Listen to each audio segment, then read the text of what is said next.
పరిశుద్ధ ఆత్మ దేవుని గురించి కొన్ని విషయాలు బైబిల్లో రాయబడ్డాయి, కొన్ని మనం చదువుకుందాం. కొరింథీయులకు రాసిన మొదటి పత్రిక 6వ అధ్యాయం 19వ వాక్యం. త్వరగా.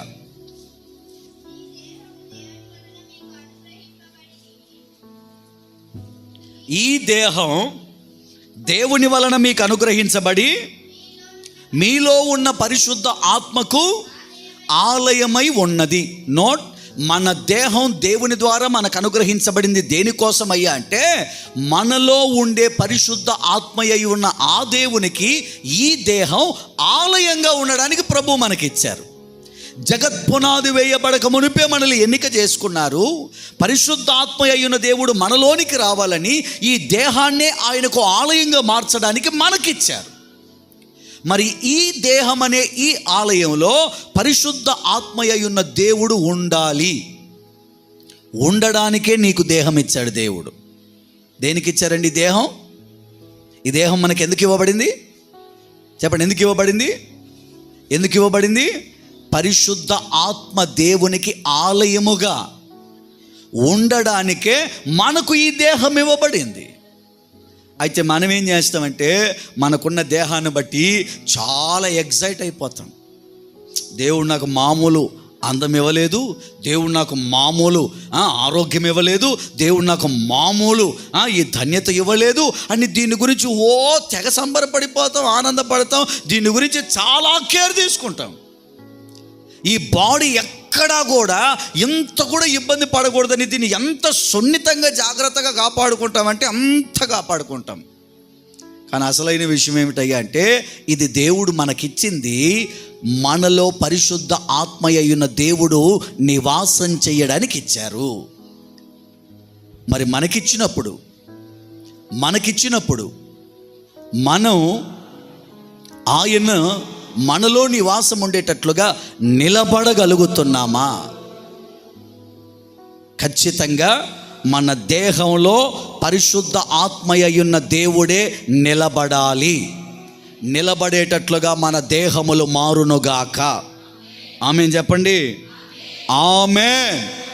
ఎందుకయ్యా మా దేహాలు నీకు ఆలయంగా ఉండాలని నువ్వు మా దేహాలను నీకు ఆలయంగా మార్చావు అని అంటే ఎఫెసీ పత్రికలో దీనికి సంబంధించిన ఒక మాట ఉంది, అది కూడా చదవండి.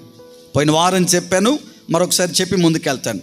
2:20-21-22 ప్రతి కట్టడము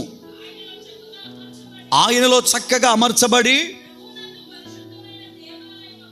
ప్రభువునందు పరిశుద్ధమైన దేవాలయమగుటకు వృద్ధి పొందుచున్నది. ఆయనలో ఆత్మ మూలముగా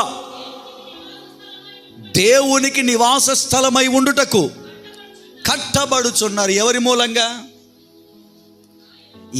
మూలంగా మనము దేవునికి నివాస స్థలంగా ఉండడానికి కట్టబడుతున్నాం? ఎవరి మూలంగా? ఆత్మ మూలంగా. పరిశుద్ధ ఆత్మయ్యున్న దేవునికి ఈ దేహం నిలయమని నువ్వు ఆయనకు అప్పగిస్తే ఆయన లోపలికి వచ్చి నీ దేహాన్ని ఆ దేవునికి నిలయంగా మారుస్తాడు. అంటే ఒక్క మాటలో చెప్పాలి అంటే మధ్యవర్తిత్వాన్ని వ్యవహరిస్తున్నాడు. పరిశుద్ధ ఆత్మయ్యున్న దేవుడు ఒక విశ్వాసి లోపల ఉంటే, ఒక వ్యక్తి లోపల ఉంటే ఆ వ్యక్తి యొక్క శరీరాన్ని, ఆ వ్యక్తి యొక్క ప్రాణాన్ని, ఆ వ్యక్తి యొక్క ఆత్మను పరలోకమందున్న నిత్యుడగు దేవునికి నివాసంగా మారుస్తాడు. నువ్వు అనొచ్చు, నన్ను నేను మార్చుకోలేనా? నీ వల్ల కాదు. నన్ను నేను మార్చుకోలేనా? నీ వల్ల కాదు. ప్రయత్నం చేయి. పొర్రపాటున నీ వల్ల కాదు. ఎందుకు అంటే మన హృదయములో కేవలం ఎల్లప్పుడూ చెడు చెడు చెడు చెడు అనేది బయలుదేరుతూనే ఉంటుంది. మనం ఎప్పుడు కూడా మనల్ని ఆ దేవునికి మనము నిలయముగా మార్చుకోలేము. అది మన వల్ల కాదు. అందుకనే పరిశుద్ధ ఆత్మయ్యున్న దేవుడు ఈ దేహంలోనికి వచ్చేస్తున్నాడు. ఎందుకో చెప్పనా? ఆయన లోపలికి వచ్చి, నీ వల్ల కాదయ్యా, నువ్వెంత బాగుపడదామన్నా బాగుపడతలేవు, నువ్వెంత ప్రార్థన చేసుకుందామన్నా నిలబడతలేవు, నీ వల్ల కావడం లేదు. నేను నీలోనికి వచ్చి నీ బలహీనతలను చూచి నేను నీకు సహాయం చేస్తాను.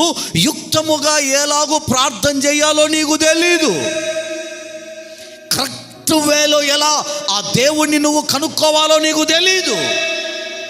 కనుక నేను నీలో ఉండి, ఈ దేహములో ఉండి, దీనిని సర్వోన్నతుడైన దేవునికి ఆలయంగా మార్చడానికి నేను నీలో ఉండాలి. దేవునికి స్తోత్రం.